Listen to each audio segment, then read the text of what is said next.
Shalom, jemaat yang dikasihi Tuhan. Mari kita bersyukur sama Tuhan. Sekali lagi kita masih ada sampai hari ini. Kita masih diberi kesempatan untuk bernafas, untuk melalui kehidupan kita sampai pada hari ini.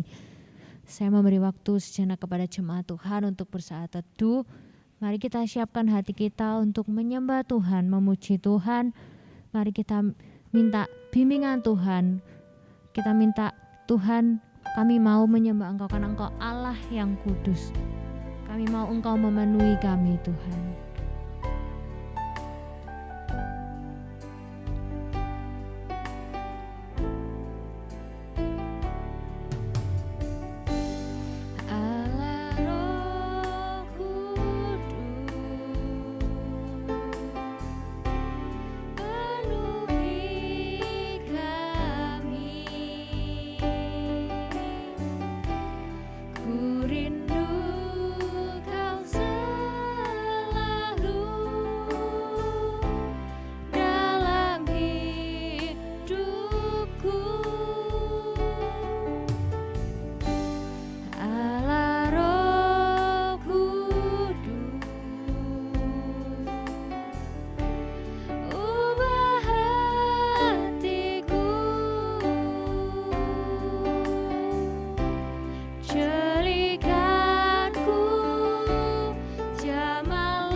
Tuhan untuk bangkit berdiri. Kita katakan lagi, Allah Roh Kudus, penuhi kami.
Beribadalah kepada Tuhan dengan sukacita, datanglah ke hadapannya dengan sorak-sorai.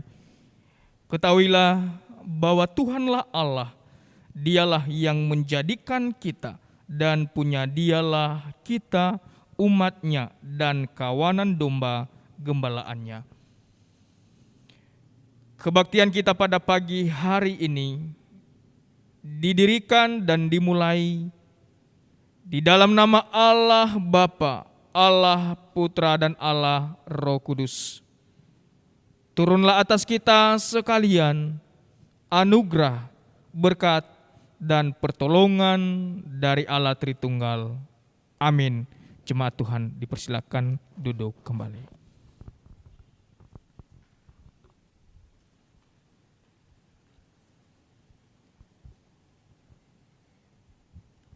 Kita tahu bahwa Tuhan kita adalah Tuhan yang sungguh baik. Tuhan yang tidak pernah mengingat masa lalu kita. Asal kita benar-benar mengaku di hadapan Tuhan. Mari kita mempersembahkan hidup kita kepada Tuhan. Mari kita menyerahkan semua masa lalu kita, semua duka kita, semua beban kita.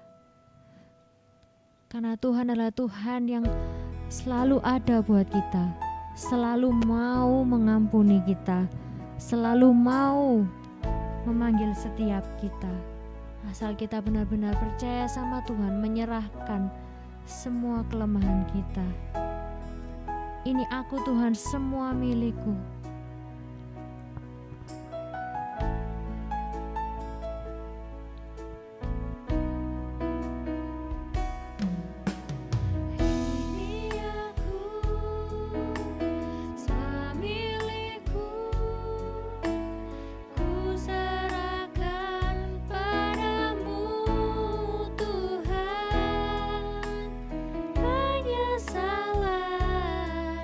Dan kebanggaan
Ini kerinduan setiap kami Tuhan, memberikan hidup kami Tuhan.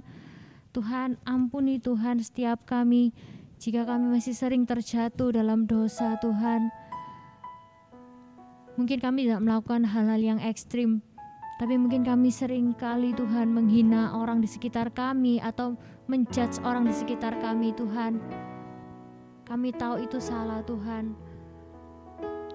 Kami mau memberikan hidup kami sebagai persembahan yang kudus Tuhan. Ini kerinduan setiap kami. Kiranya Engkau yang melayakkan kami. Terima kasih Tuhan. Amin. Ya. Mari kita dengarkan berita anugerah yang diambil dari 1 Samuel 16 ayat 7. Tetapi berfirmanlah Tuhan kepada Samuel, janganlah pandang parasnya atau perawakan yang tinggi, sebab aku telah menolaknya. Bukan yang dilihat manusia, yang dilihat Allah. Manusia melihat apa yang di depan mata, tetapi Tuhan melihat hati. Amin. Shalom. Ya, ada sukacita, amin. Ya, saya percaya bahwa kita semua pasti bersukacita karena kita punya Tuhan. Saya mengundang jemaat Tuhan untuk bangkit berdiri. Mari kita bersorak-sorai bagi Dia. Mari kita nyanyikan satukanlah hati kami. Mari kita bersorak-sorai bagi Tuhan.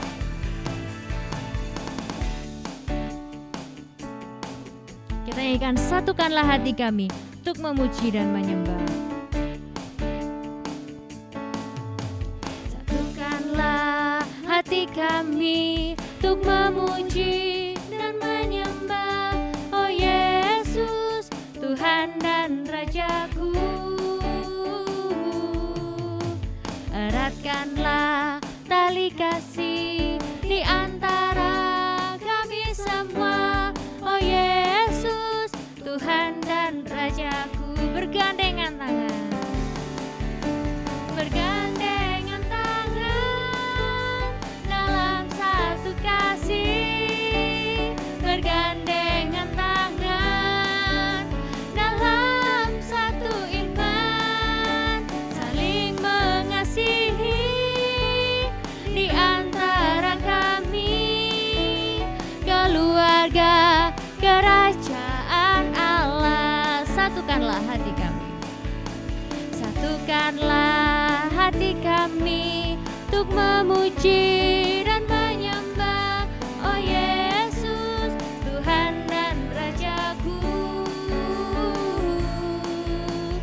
Eratkanlah tali kasih di antara kami semua, oh Yesus, Tuhan dan Rajaku.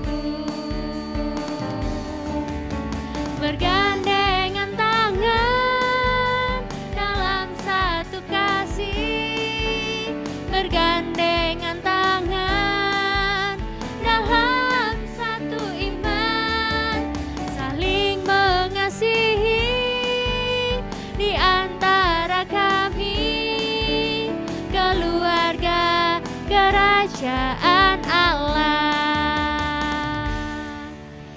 Ya, kita mau lebih lagi bersorak bagi Tuhan karena hari ini pasti saya yakin kita semua merasa bahagia karena kita bisa berkumpul bersama saudara-saudara kita. Kita nyanyikan, hari ini ku rasa bahagia.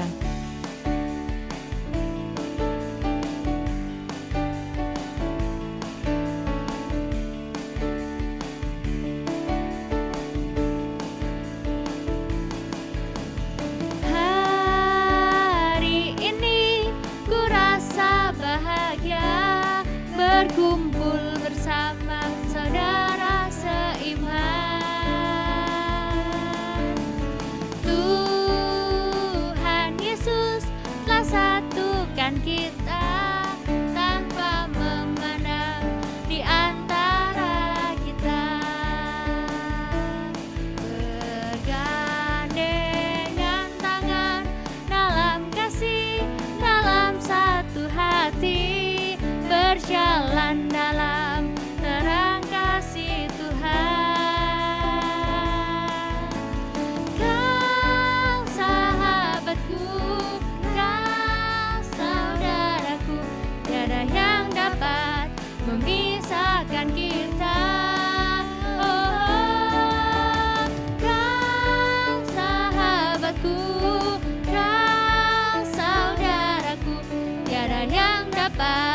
memisahkan kita. Kita katakan lagi. Hari ini ku rasa bahagia berkumpul bersama saudara seiman. Tuhan Yesus telah satukan kita tanpa memandang di antara kita. Bergandengan tangan dalam kasih, dalam satu hati, berjalan dalam terang kasih Tuhan. Kau sahabatku, kau saudaraku, tiada yang dapat memisahkan kita.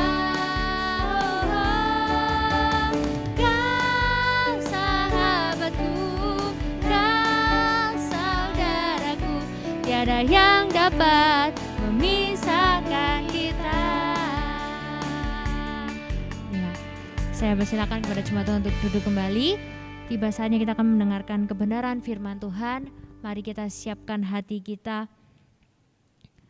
Mari kita benar-benar buka hati kita untuk mendengarkan firman Tuhan. Mungkin kita merasa diri kita tidak layak, kita merasa diri kita tidak sempurna. Tapi Tuhan kita bukan Tuhan yang memandang rupa. Tuhan kita memandang hati kita. Karena Tuhan lebih memandang ketulusan, keseriusan hati kita. Sungguh besar kasih Tuhan, kebaikan Tuhan yang sudah kita alami. Mungkin kalau kita renungkan, kita gak bisa menghitung berapa banyak kebaikan Tuhan. Tapi begitu banyak kesalahan yang kita lakukan. Mari kita siapkan hati kita kuduskan hati kita. Kita mau nyanyikan, ku tak dapat lupakan Tuhan kebaikan yang sudah ku terima.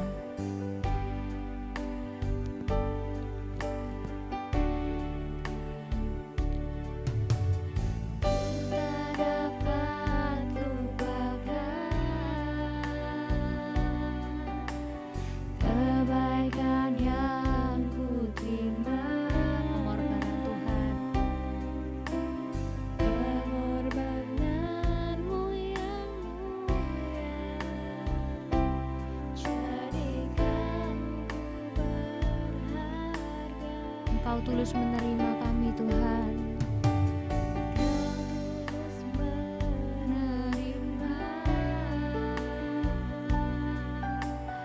Aku apa adanya, kekuatan kasih-Mu nyata,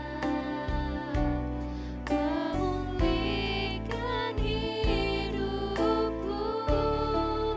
Kau bukan Tuhan yang melihat rupa, Kau bukan Tuhan yang memandang harta.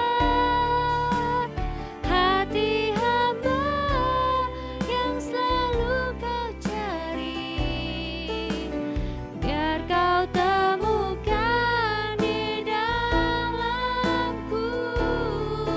Selama ku hidup, ku mau menyembah-Mu, sebab Engkau sangat berarti bagiku. Yang terbaik yang ada padaku, ku persembahkan kepadamu, Yesusku. Mari dengan sepenuh hati kita nyanyikan lagu ini sebagai komitmen kita. Ku tak dapat lupakan kebaikan yang ku terima, pengorbanan-Mu Tuhan, pengorbanan-Mu yang mulia. Jadikan ku berharga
Kepada hambanya saya persilakan.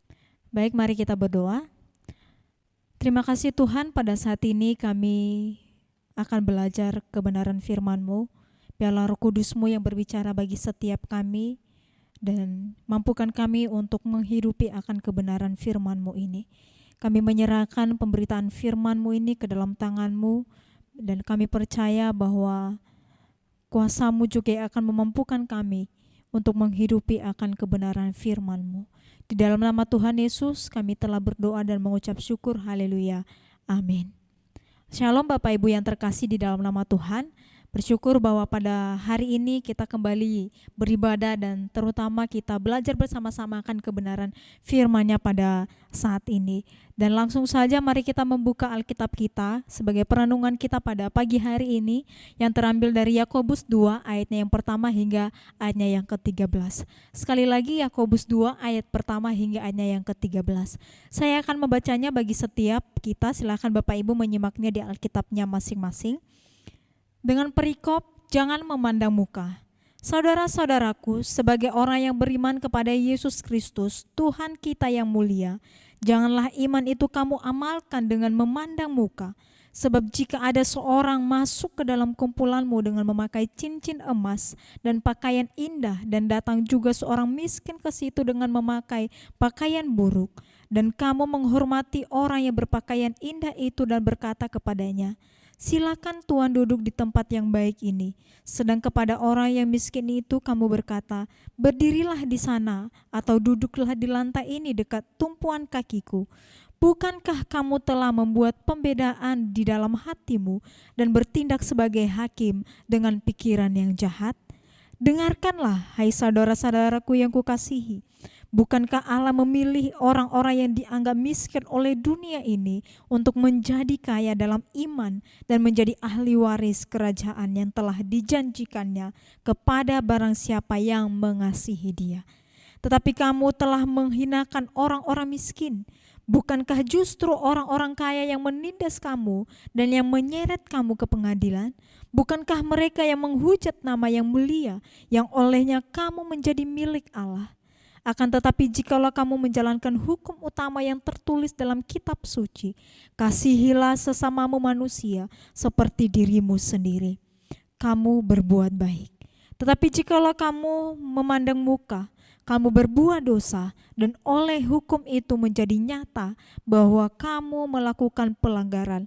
Sebab barang siapa menuruti seluruh hukum itu, tetapi mengabaikan satu bagian daripadanya, ia bersalah terhadap seluruhnya.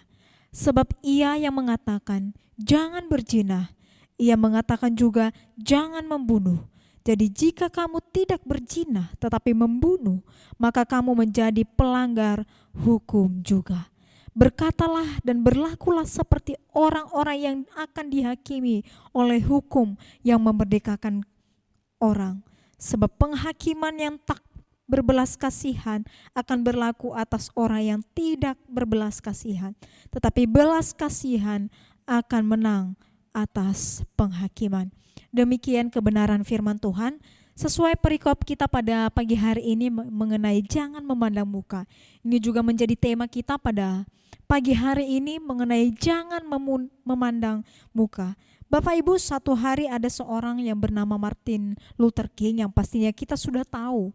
Dan mungkin beberapa di antara kita sudah mengenal apa yang dilakukan oleh pendeta Martin Luther King ini. Ia adalah seorang pendeta yang berkulit hitam ya, di Amerika pada saat itu.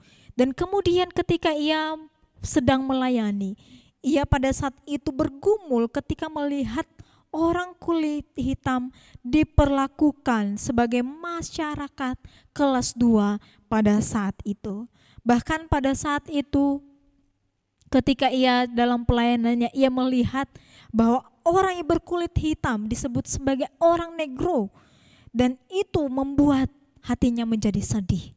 Dan ketika ia melihat dan memperhatikan apa yang terjadi pada saat itu, diskriminasi terjadi terhadap orang-orang yang berkulit hitam pada saat itu, Bapak Ibu. Mereka dianggap, orang-orang yang berkulit hitam, mereka dianggap setara dengan binatang. Mohon maaf Bapak Ibu. Dan itulah yang terjadi pada saat itu Bapak Ibu. Dan itu yang dilihat oleh pendeta Martin Luther King di dalam pelayanannya pada saat itu.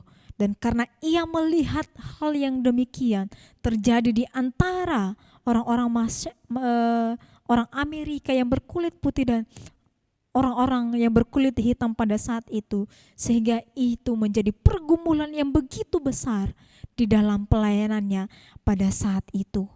Ketika ia melihat bahwa di beberapa tempat dan kemudian di beberapa restoran, ia melihat ada satu tulisan yang terpampang sebagai larangan, anjing dan negro dilarang masuk.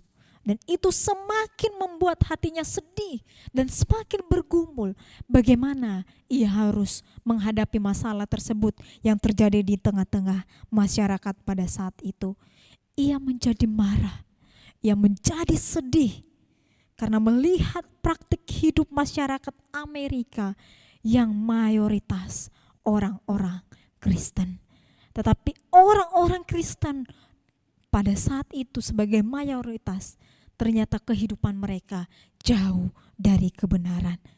Bapak Ibu, kita melihat orang percaya pada saat itu sebagai mayoritas, tetapi kehidupan mereka sangat-sangat bertentangan dengan firman Tuhan yang seharusnya mengakui kesetaraan manusia di hadapan Allah. Ini adalah suatu hal yang menjadi pergumulan dalam kehidupannya dan juga di dalam pelayanannya. Ia menyadari bahwa berkhotbah saja tidaklah cukup untuk mengubah orang Amerika yang memandang rendah orang-orang yang berkulit hitam. Pada saat itu ia harus melakukan satu aksi yang nyata untuk membawa perubahan bagi kehidupan orang-orang yang berkulit hitam pada saat itu. Sehingga karena itu dengan langkah iman pun Bapak Ibu, ia kemudian mulai memperjuangkan kebebasan masyarakat kulit hitam pada saat itu. Ia memperjuangkan supaya tidak ada diskriminasi di antara mereka pada saat itu. Karena pergumulannya yang cukup besar pada saat itu, akhirnya Martin Luther King pada saat itu membentuk satu konferensi kepemimpinan Kristen Selatan pada saat itu dalam masa kehidupannya dan juga dalam masa pelayanannya untuk memperjuangkan hak-hak orang-orang kulit hitam pada saat itu. Dan kemudian ketika ia di dalam pidatonya, ia mengatakan, I have a dream. Di dalam pidatonya ia mengatakan kepada seluruh orang yang mendengar dan yang menghadiri pada saat itu, ia menyatakan, I have a dream. Apa yang menjadi mimpi Martin Luther King ini Bapak Ibu? Visinya ini untuk memperjuangkan kesetaraan ras secara damai terhadap orang-orang yang berkulit hitam. Dan apa yang terjadi pada tahun 1964, Luther mendapat Nobel Pendamaian di usia ke-35 tahun. Sungguh pelayanan yang membawa perubahan yang begitu besar Bapak Ibu. Tetapi perjuangannya itu ternyata juga mengakhiri. Dan perjuangannya itu juga harus dibayar dengan nyawanya sendiri. Kemudian pada tanggal 4 April 1968 ia ditembak mati karena perjuangan yang ia lakukan, karena ia memperjuangkan supaya tidak ada diskriminasi di antara orang-orang kulit hitam. Dan kemudian apakah sampai di situ saja? Apakah sampai di situ saja visinya berhenti? Apakah tidak ada dampak yang begitu besar ketika ia mengorbankan nyawanya untuk memperjuangkan hak-hak orang yang berkulit hitam? Tidak Bapak Ibu. Visi dan perjuangannya tidaklah menjadi gagal. Tetapi apa yang dilakukan pada saat itu membawa perubahan besar di dalam kehidupan orang-orang yang berkulit hitam.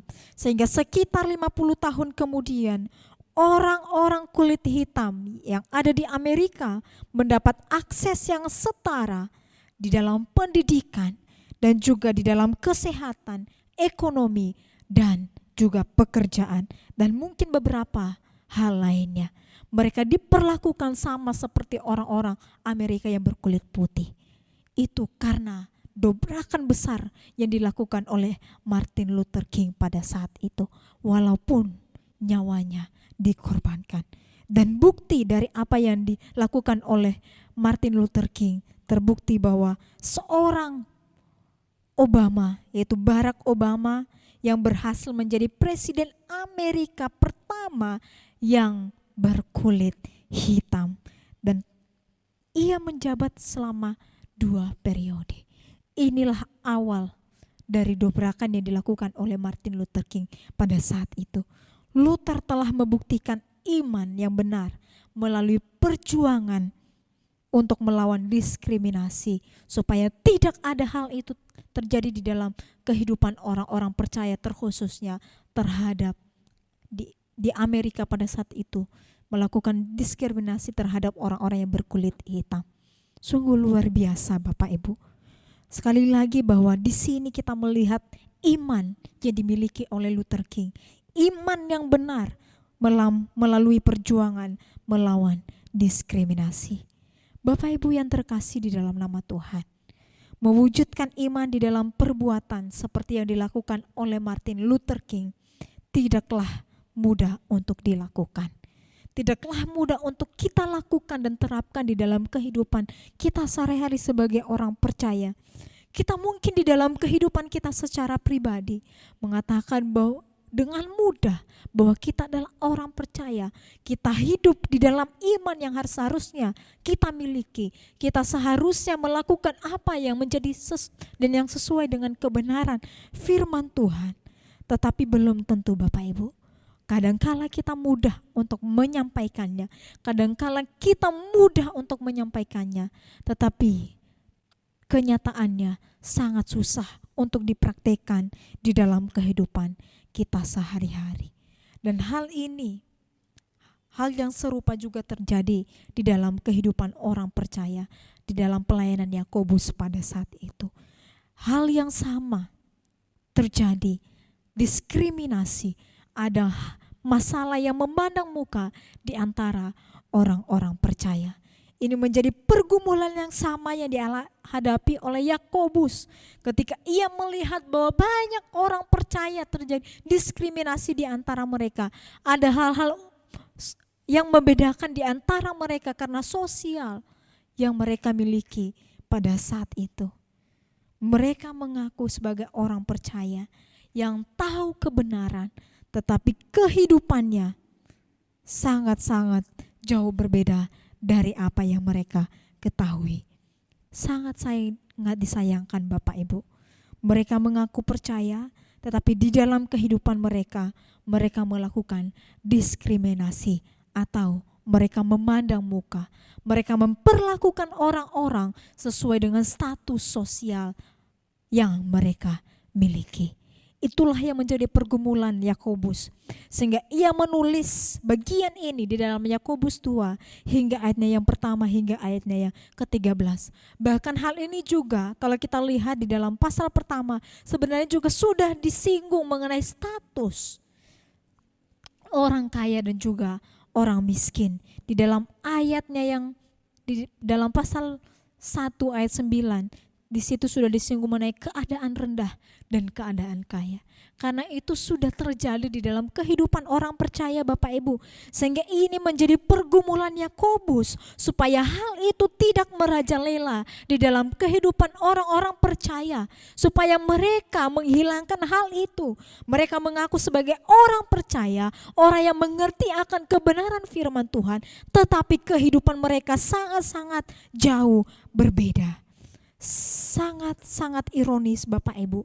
Mereka memperlakukan orang-orang kaya secara khusus dan istimewa, tetapi sangat-sangat jauh berbeda perlakuan mereka terhadap orang-orang yang berpakaian buruk. Sangat jelas di dalam Yakobus 2 ayat pasal 2 ayatnya yang kedua hingga ayat keempat. Saya akan membacanya bagi setiap kita. Sebab jika ada seorang masuk ke dalam kumpulanmu dengan memakai cincin emas dan pakaian indah, dan datang juga seorang miskin ke situ dengan memakai pakaian buruk, dan kamu menghormati orang yang berpakaian indah itu dan berkata kepadanya, silakan Tuan, duduk di tempat yang baik ini. Sedangkan kepada orang yang miskin itu kamu berkata, berdirilah di sana atau duduklah di lantai ini dekat tumpuan kakiku. Bukankah kamu telah membuat pembedaan di dalam hatimu dan bertindak sebagai hakim dengan pikiran yang jahat? Itulah yang contoh yang diberikan oleh Yakobus terhadap dan apa yang terjadi di dalam kehidupan orang-orang percaya pada saat itu. Tetapi kita harus berhati-hati dalam memahami poin, di dalam memahami ayat yang dimaksud dalam bagian ini Bapak Ibu. Jangan sampai juga kita menyalahkan orang-orang kaya. Tidak semua hal itu terjadi. Jadi bukan berarti bahwa salah menjadi orang yang memiliki segalanya, salah menjadi orang kaya. Tidak Bapak Ibu, saya tidak bermaksud demikian. Tetapi yang salah adalah sikap orang-orang yang melayani, yang membeda-bedakan status sosial dalam pelayanan pada bagian ini. Kalau kita lihat, ini sebenarnya berbicara di dalam sinagog, tempat perkumpulan mereka, baik itu tempat beribadah, bahkan ketika mereka memutuskan sesuatu. Dan ini pada saat itu biasanya mereka sudah menentukan ini tempat yang paling depan, tempat duduk paling yang mereka hargai, yang memiliki status sosial yang baik. Dan kemudian biasanya orang yang berbuat dosa, orang yang miskin biasanya ditaruh di belakang, disuruh duduk di belakang. Itulah yang terjadi di dalam kehidupan, di dalam pelayanan mereka. Akhirnya hal ini ditentang oleh Yakobus, diingatkan oleh Yakobus supaya hal itu tidak terjadi di dalam kehidupan mereka. Dan sekali lagi kita harus memahami dengan baik bahwa ini saat Rasul Yakobus menyuruh kita untuk tidak memilih kasih, dia tidak berkata bahwa kita harus berpihak pada orang miskin dan membenci orang kaya. Tidak Bapak Ibu. Tetapi penekanannya adalah bahwa kita tidak boleh memandang muka. Kita harus memandang setiap orang berdasarkan kebenaran dan hati Allah. Kita tidak boleh memandang muka, memandang status sosial mereka dan memperlakukan mereka dengan berbeda-beda. Tetapi kita harus melihat dan memandang mereka di dalam kacamata Allah. Ayat kedua sampai ayat keempat tadi sudah dibacakan. Sangat jelas bagaimana sikap mereka memperlakukan orang sesuai dengan status mereka masing-masing. Yakobus di dalam bagian ini menegur mereka, memperingatkan mereka dengan sikap di dalam pelayanan mereka, di dalam sikap mereka untuk tidak memandang muka, untuk tidak melakukan diskriminasi di dalam kehidupan orang-orang percaya. Memperingatkan mereka untuk tidak menilai orang berdasarkan penampilan fisik, berdasarkan penampilan yang di luar, yang kelihatan. Sungguh menjadi hal yang ironis jika hal ini terjadi di dalam kehidupan orang percaya. Hal itu terjadi di kehidupan orang yang tahu kebenaran, yang mengaku percaya, tetapi tidak mempraktikannya di dalam kehidupan mereka sehari-hari. Itulah yang terjadi di dalam bagian ini sehingga Yakobus menuliskan surat mengenai jangan memandang muka. Dan ini juga menjadi teguran bagi setiap kita orang-orang percaya. Supaya hal ini juga tidak terjadi di dalam kehidupan kita orang-orang percaya. Apakah jangan sampai dan jangan-jangan hal yang sama, masalah yang demikian juga terjadi di kalangan kehidupan kita sebagai orang-orang percaya zaman sekarang ini. Apakah kita pernah menemukan hal ini? baik di gereja kita sendiri maupun juga di dalam perkumpulan rohani, perkumpulan orang percaya. Dan jangan sampai kita termasuk di dalamnya Bapak Ibu. Ini menjadi teguran keras bagi setiap kita. Jangan sampai kita juga hidup seperti apa yang dilakukan dan dialami di dalam Yakobus 2 ini. Kita memperlakukan orang sesuai dengan apa yang dimilikinya. Kita memperlakukan sesama kita sesuai dengan status sosial mereka. Jangan sampai hal itu terjadi di dalam kehidupan kita. Sungguh sia-sia ketika kita datang beribadah, ketika kita mengerti akan kebenaran firman Tuhan, tetapi kita masih memandang muka, membeda-bedakan orang-orang di sekeliling kita. Dan bahkan bukan hanya di dalam gereja saja, tetapi kiranya dimanapun kita berada Bapak Ibu, kita tetap menghargai mereka. Kita tetap memperlakukan mereka dengan benar, dengan baik. Kita memperlakukan mereka sama seperti kita bagaimana menghargai diri kita sendiri. Bapak Ibu, pada suatu hari, ini adalah kisah nyata, di mana pada suatu hari ada seorang ibu yang datang ke salah satu sekolah. Ibu ini juga sudah cukup tua, dan kemudian ia juga ketika ia datang ke sekolah ini, ia berbusana dengan sangat-sangat sederhana. Ia memakai baju kaos, kemudian celana pendek, kemudian juga ia cuma memakai sandal jepit. Dan kemudian ketika ia datang ke sekolah itu, ia melihat-lihat sekitar sekolah itu. Ia berkeliling dan kemudian beberapa waktu ia bertemu dengan beberapa anak-anak sekolah yang sedang bersekolah di tempat itu. Kemudian ketika ia bertemu terhadap anak-anak ini, ketika mereka melihat sang ibu ini yang sedang berkeliling, kemudian apa yang menjadi respon dari anak-anak ini? Karena mereka melihat pakaiannya yang begitu sederhana, cuma memakai pakaian kaos, kemudian sandal jepit.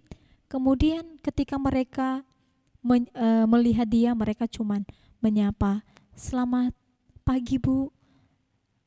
Kemudian ada juga dari anak-anak ini tidak menyapa sama sekali Bapak Ibu. Dan kemudian beberapa waktu kemudian anak-anak sekolah dikumpulkan di salah satu tempat. Semuanya dikumpulkan. Ternyata salah seorang guru memperkenalkan ibu ini yang memakai baju biasa, yang berpakaian sangat-sangat sederhana, yang kalau dilihat dia tidak memiliki apa-apa. Kemudian seorang guru memperkenalkan ibu ini dan ia menyampaikan bahwa ibu ini adalah salah satu donatur yang cukup berpengaruh, yang juga menyumbangkan dana yang begitu besar terhadap sekolah mereka. Dan mendengar hal demikian, anak-anak ini begitu terkejut. Karena kenapa? Mereka melihat bahwa pakaian, busananya sangat-sangat sederhana. Dan apalagi ketika mereka menyapa dia, mereka cuman cuek saja. Mereka cuman menyapa dengan begitu saja. Akhirnya apa yang terjadi? Itu menyadarkan mereka. Dan kemudian ketika mereka bertemu kembali, mereka menyapa ibu ini dengan sangat-sangat sopan. Bahkan sampai menunduk-nunduk menyapa ibu ini, karena mereka mengetahui ternyata ibu ini bukan sembarang ibu. Ia sebagai donatur yang memberikan dana yang begitu besar terhadap sekolah mereka. Apa yang kita pelajari? Kadangkala kita menilai orang dari apa yang kita lihat. Kita memandang mereka dari apa yang terlihat oleh mata kita. Kita memberikan label kepada mereka sesuai dengan penilaian yang kita lihat. Kita memandang bahwa orang ini rendah, orang ini cuman layak diperlakukan seperti ini. Ketika ia berbusana dengan baik, ia kelihatan memiliki busana yang mewah, kita akan memperlakukan mereka sungguh amat baik. Tetapi apakah hal itu yang seharusnya kita lakukan sebagai orang percaya? Tidak, Bapak Ibu. Jangan sampai kita hanya melihat dan menilai orang dari apa yang kita lihat. Tuhan tidak mengajarkan hal demikian di dalam kehidupan kita. Tuhan tidak melihat apa yang dilihat oleh orang-orang di luar sana, tetapi Tuhan melihat hati kita. Tuhan tidak melihat apa yang dilihat oleh manusia, tetapi Tuhan melihat apa yang tidak terlihat oleh orang-orang yang melihat kita. Itu sangat-sangat penting, sehingga ini menjadi peneguran yang begitu keras bagi setiap kita, sehingga kita tidak boleh melakukan hal demikian di dalam kehidupan kita secara pribadi. Dan ini tidak hanya terjadi di kalangan kehidupan jemaat saja, di kalangan kehidupan orang-orang di luar sana, tetapi masalah ini juga terjadi di dalam gereja. Bukan hanya terjadi di kalangan jemaat, Bapak Ibu, tetapi juga kadangkala hal demikian menjadi teguran keras bagi setiap, terkhususnya bagi setiap kami sebagai hamba-hamba Tuhan. Jangan sampai juga kami melakukan hal demikian. Para hamba Tuhan memperlakukan jemaat dengan berbeda-beda. Karena mereka melihat, wah, jemaat ini sangat antusias melayani. Wah, jemaat ini rajin beribadah. Wah, jemaat ini sangat berpengaruh besar terhadap gereja kita. Sehingga ketika ia datang beribadah, kita dengan sopannya kita memperlakukan dia sangat-sangat berbeda terhadap jemaat lainnya. Jangan sampai hal ini terjadi di dalam kehidupan kita. Kita membedakan dan memperlakukan jemaat Tuhan dengan berbeda-beda. Kita tidak berhak melakukan hal demikian. Inilah yang kadangkala hamba Tuhan juga jatuh di dalam bagian ini. Sehingga terjadi perpecahan yang terjadi di gereja. Tidak ada kesatuan di gereja. Tetapi kembali bahwa beberapa minggu yang lalu sudah diingatkan bahwa kekuatan gereja ketika ada kesatuan untuk saling memperlengkapi satu sama lain. Ketika kita saling menghargai satu sama lain. Ataukah sebaliknya juga masalah ini terjadi di dalam kehidupan jemaat. Bukan hanya di kalangan hamba Tuhan membeda-bedakan jemaat, tetapi jangan sampai juga di dalam kehidupan berjemaat terjadi hal demikian. Jangan-jangan kita juga di dalam kehidupan kita sebagai jemaat melakukan hal demikian, membeda-bedakan dan memperlakukan para hamba Tuhan dengan berbeda-beda. Contohnya, ketika salah satu atau kemudian kedua orang hamba Tuhan, yang satu adalah hamba Tuhan yang cukup biasa, yang tidak terkenal sama sekali. Kemudian satunya adalah hamba Tuhan yang cukup terkenal, yang khotbahnya luar biasa, yang sudah terkenal di mana-mana. Dia adalah pendeta besar, pendeta hebat. Kemudian mereka datang ke gereja kita. Apa yang akan kita lakukan terhadap hamba Tuhan tersebut?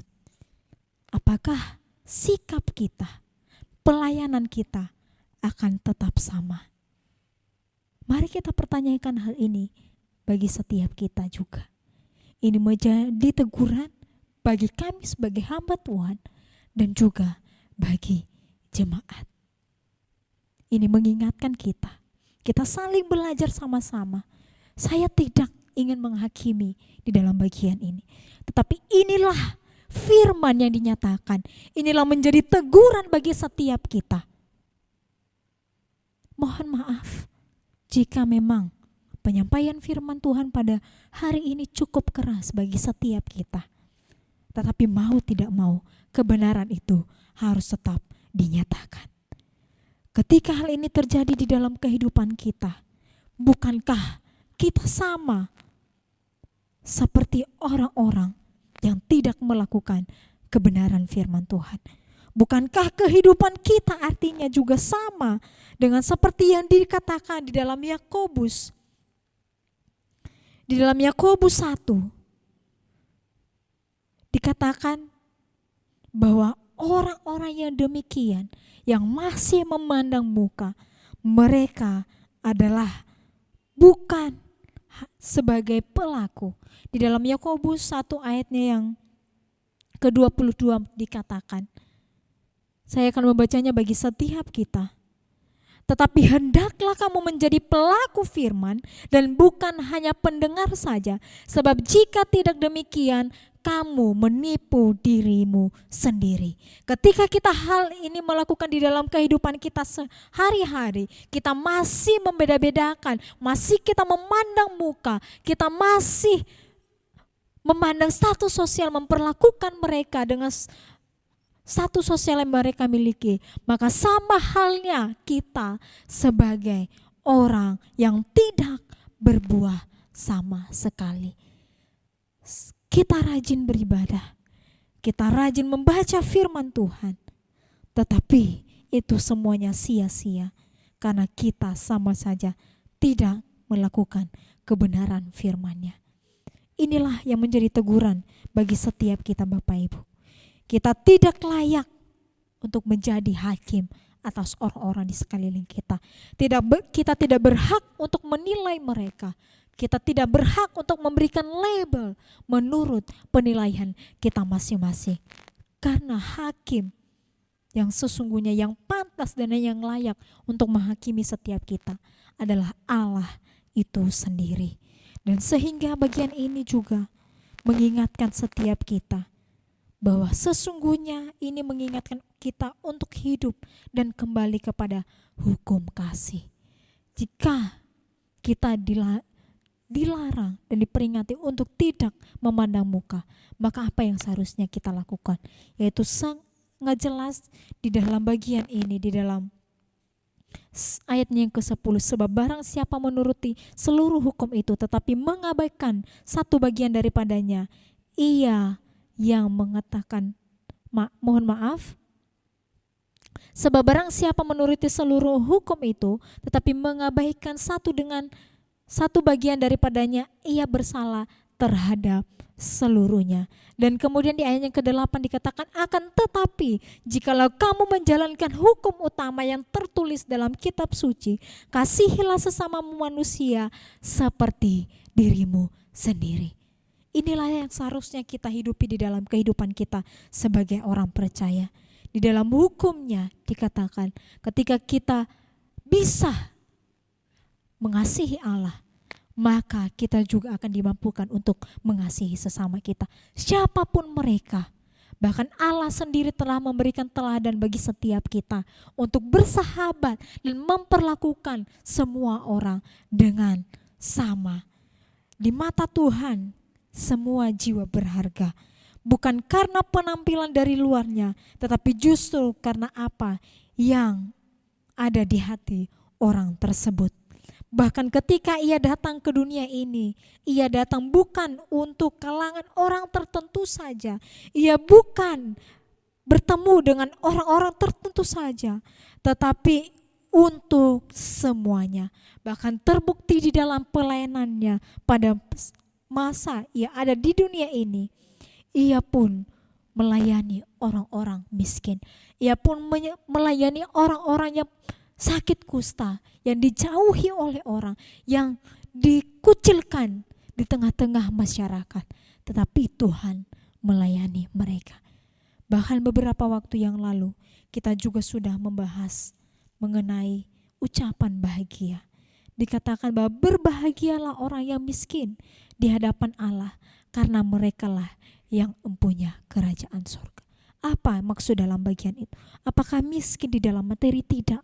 Tetapi ketika kerohanian kita memiliki kehausan untuk terus melakukan kebenaran firman Tuhan yang dipandang manusia hina, tetapi ketika kita melakukan kebenaran firman-Nya, maka kita adalah kaya di hadapan Tuhan yang akan memperoleh kerajaan surga. Itulah yang berharga di mata Tuhan. Dan terakhir saya ingin menyampaikan bahwa iman yang benar harus dibuktikan dengan perbuatan nyata di dalam kehidupan kita. Iman Kristen, yaitu iman orang percaya, iman Kristen yang benar akan tampak di dalam cara kita berelasi dengan orang lain. Iman yang benar, maka kita akan bisa memperlakukan orang dengan benar. Demikian kebenaran firman Tuhan. Mari kita berdoa.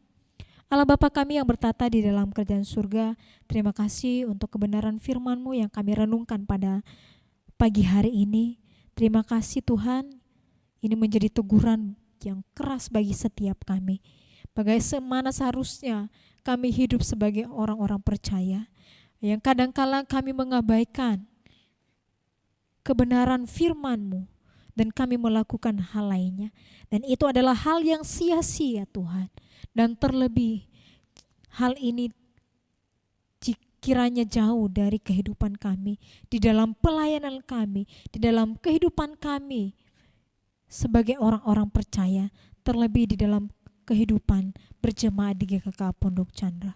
Ampuni kami Tuhan jikalau ini mungkin terjadi di dalam kehidupan kami, di dalam pelayanan kami.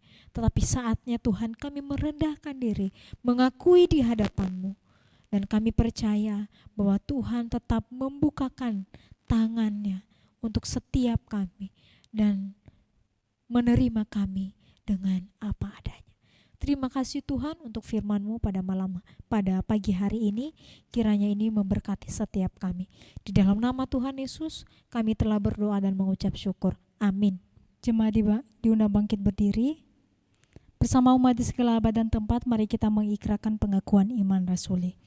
Aku percaya kepada Allah Bapa yang Maha Kuasa, Khali langit dan bumi, dan kepada Yesus Kristus Anak yang tunggal Tuhan kita, yang dikandung daripada Roh Kudus, lahir dari anak darah Maria, yang menderita sengsara di bawah pemerintahan Pontius Pilatus, disalibkan, mati dan dikuburkan, turun ke dalam kerajaan maut. Pada hari yang ketiga bangkit pula dari antara orang mati, naik ke surga, duduk di sebelah kanan Allah Bapa yang Maha Kuasa. Dan dari sana Ia akan datang untuk menghakimi orang yang hidup dan yang mati. Aku percaya kepada Roh Kudus, gereja yang kudus dan am, persekutuan orang kudus, pengampunan dosa, kebangkitan orang mati, dan hidup yang kekal. Amin. Mari kita berdoa. Allah Bapa kami yang bertata di dalam kerajaan surga, terima kasih untuk firman-Mu yang sudah disampaikan oleh hamba-Mu, dan kiranya ini menjadi perenungan bagi setiap kami. Kami berdoa untuk hamba-Mu yang sudah menyampaikan kebenaran firman-Mu, biar Tuhan senantiasa memberkati di dalam pelayanannya. Tuhan terus memberkati seluruh keluarganya, bahkan apapun yang menjadi pergumulannya Tuhan, kami serahkan sepenuhnya ke dalam tangan-Mu. Dan juga pada saat ini kami berdoa untuk seluruh jemaat-Mu yang memiliki pergumulan, persoalan yang berbeban berat. Bila Tuhan memberikan dan membukakan jalan di dalam setiap masalah mereka Tuhan. Dan terkhususnya pada saat ini kami berdoa untuk seluruh jemaat-Mu yang saat ini dalam keadaan sakit. Kami berdoa untuk Pak Iwan, suami dari Ibu Elizabeth. Kami juga berdoa untuk pemulihan dari Ibu Utami. Kami berdoa untuk Ibu Saniwati, Ibu Meliana, Ibu Sudarsi, dan juga saudari dari Kak Sandra. Biarlah Tuhan yang menjamah seluruh kehidupan mereka, penyakit yang mereka alami Tuhan. Setiap obat-obat yang dikonsumsi, kami serahkan sepenuhnya ke dalam tangan-Mu. Kami percaya bahwa pertolongan Tuhan dan penyembuhan yang datang daripada Tuhan akan nyata di dalam kehidupan mereka. Dan juga segala apa yang diperlukan Tuhan, baik pun dana, kami serahkan sepenuhnya ke dalam tangan-Mu. Dan juga untuk seluruh keluarga yang mendampingi, yang merawat, bila juga Tuhan berikan kesehatan, kekuatan dan sukacita di dalam kehidupan mereka. Dan juga pada saat ini kami berdoa untuk seluruh jemaat-Mu yang lansia Tuhan, bila juga Tuhan terus berikan kesehatan, kekuatan di dalam masa kehidupan mereka saat ini Tuhan. Kami percaya bahwa iman mereka tetap senantiasa hanya tertuju kepada Engkau, bahkan menjadi teladan iman bagi setiap kami yang ada di GKK Pondok Chandra. Kami juga berdoa untuk seluruh anak-anak sekolah minggu, anak-anak remaja, youth. Biarlah Tuhan juga sertai kehidupan mereka, dan juga Tuhan berkati studi mereka, pekerjaan mereka.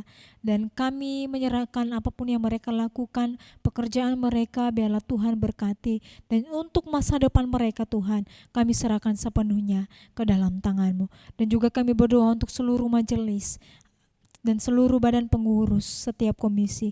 Biarlah juga Tuhan terus berkati, Tuhan terus berikan kesatuan hati dalam menjalankan setiap program yang ada di GKK Pondok Chandra ini Tuhan. Dan kiranya semuanya ini hanya untuk hormat kemuliaan nama-Mu. Dan juga kami berdoa untuk seluruh hamba-hamba Tuhan yang ada di GKK Pondok Chandra. Kami berdoa untuk Evangelis Daya dan juga seluruh keluarga. Biarlah juga Tuhan senantiasa terus sertai, Tuhan pimpin di dalam pelayanannya. Dan juga dalam pertumbuhan Charles, kami serahkan sepenuhnya ke dalam tangan-Mu. Tuhan berikan kesehatan dan juga masa depan yang indah di dalam kehidupannya Tuhan. Kami juga berdoa untuk penginjil Vian. Biarlah juga Tuhan sertai, Tuhan pimpin apapun yang menjadi pergumulan Tuhan, kami serahkan sepenuhnya ke dalam tangan-Mu. Demikian pun juga hamba Tuhan, hanya kami serahkan ke dalam tangan-Mu. Dan juga kami berdoa untuk seluruh bangsa negara kami. Biarlah juga Tuhan senantiasa memulihkan bangsa negara kami. Banyak hal yang terjadi di bangsa kami ini Tuhan, terkhususnya COVID-19 yang tidak kunjung selesai Tuhan. Kami memohon pertolongan dan belas kasih dari Tuhan. Biarlah Tuhan memulihkan dan juga Tuhan memberikan kekuatan kepada para dokter, perawat, dan bahkan seluruh yang terlibat dalam penanganan COVID-19 ini, sehingga kami juga bisa dengan melakukan seperti yang Tuhan inginkan di dalam kehidupan kami. Dan juga setiap bencana-bencana yang terjadi, longsor, gempa bumi, dan juga banjir, biarlah juga Tuhan yang turut campur tangan membukakan jalan.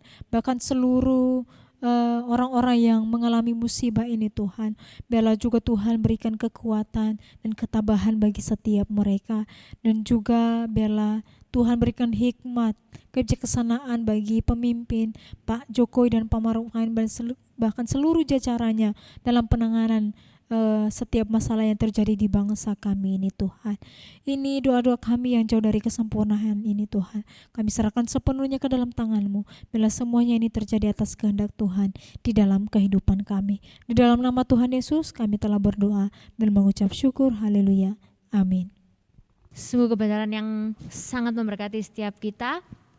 Saya mengundang setiap jemaat Tuhan yang memiliki kerinduan untuk memberikan persembahan, mungkin bisa transfer di rekening di bawah ini, atau mungkin ada dari jemaat yang memiliki kerinduan tapi tidak bisa transfer, bisa menghubungin Evangelis Samadaya ataupun Evangelis Wika. Sambil kita nyanyikan, kecaplah dan lihatlah betapa baiknya Tuhan.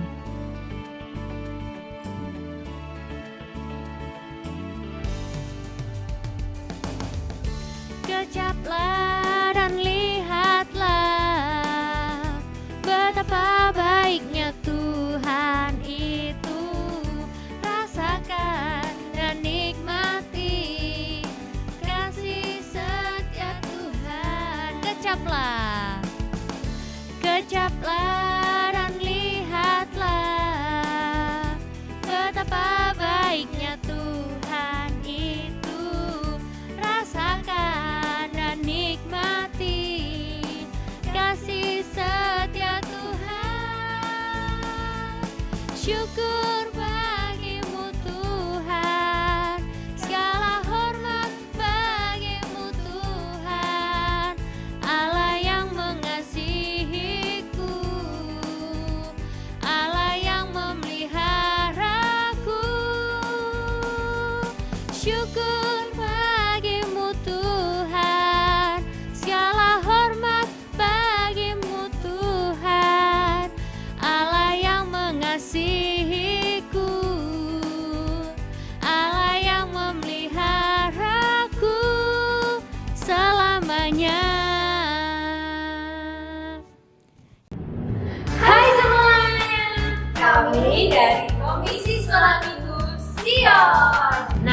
buat pasca tahun ini, Komisi Sekolah Minggu Sion mengadakan acara yang sangat menarik buat kalian adik-adik semua.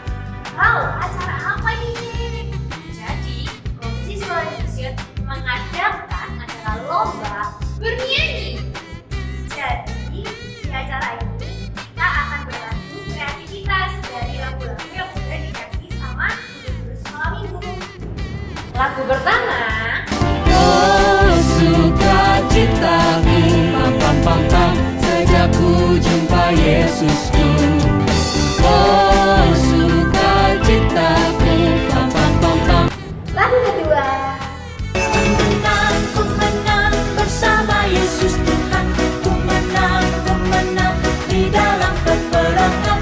Ku menang atas segala setan. Haleluya, haleluya, ku menang. nah sambil kalian nyanyi, jangan lupa direkam dan dibuat yang menarik.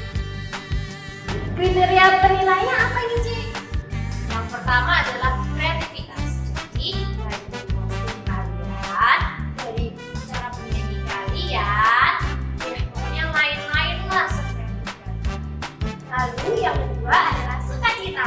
Kalau kita nyanyi dengan penuh sukacita dan menular ke teman-temannya, nilainya pasti lebih bagus dong. Bener banget.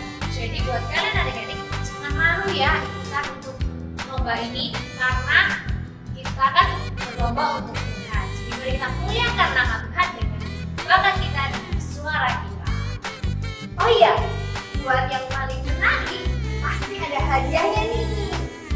Wah, pasti hadiahnya menarik kok adik-adik. Jadi jangan lupa ikutan dan jangan lupa kumpulkan videonya ke Kabika ataupun Koreci. See you guys!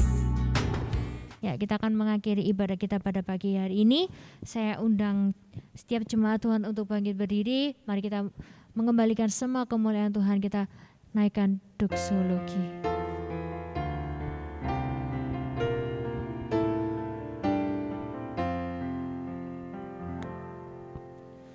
Puji Allah Bapa Putra, puji Allah Roh Kudus, ketiganya ya Esa.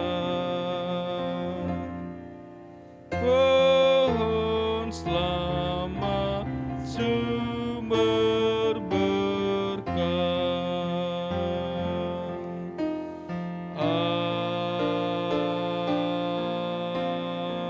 Amin.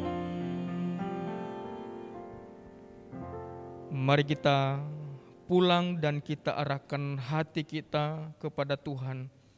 Kita terima berkat-Nya. Tuhan memberkati kita dan melindungi kita. Tuhan menyinari wajah-Nya kepada kita dan memberi kita kasih karunia. Tuhan menghadapkan wajah-Nya kepada kita dan memberi kita damai sejahtera, mulai dari sekarang sampai selama-lamanya. Amin.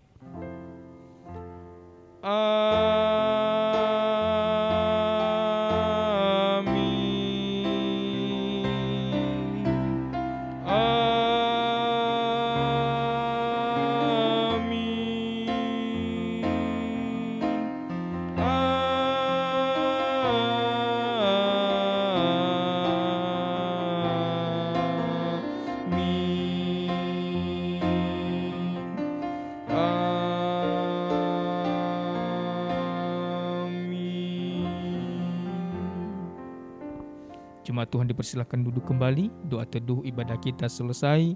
Tuhan Yesus memberkati.